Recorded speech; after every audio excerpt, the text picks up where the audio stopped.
ஒரு அமைதியான காட்டுல ஒரு அழகான பாண்டு இருந்துச்சு. அந்த பாண்டுக்குள்ள குட்டி குட்டியா நிறைய உயிரினங்கள் வாழ்ந்துட்டு வந்தாங்க. அதுல டாமின்ற டர்ட்டலும் அண்ட் ஃபின்னின்ற ஃபிஷ்ஷும் இருந்தாங்க.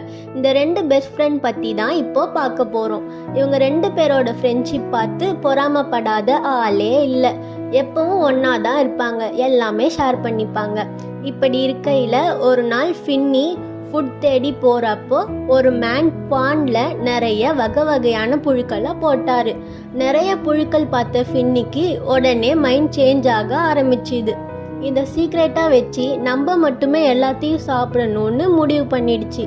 டாமி கிட்ட போய் இன்னைக்கு எதுவும் ஸ்பெஷலாக கிடைக்கல, ஸோ நம்ம கிராஸே தான் சாப்பிடணும்னு தன்னோட பெஸ்ட் ஃப்ரெண்ட் கிட்டேயே போய் சொல்ல ஆரம்பிச்சுது.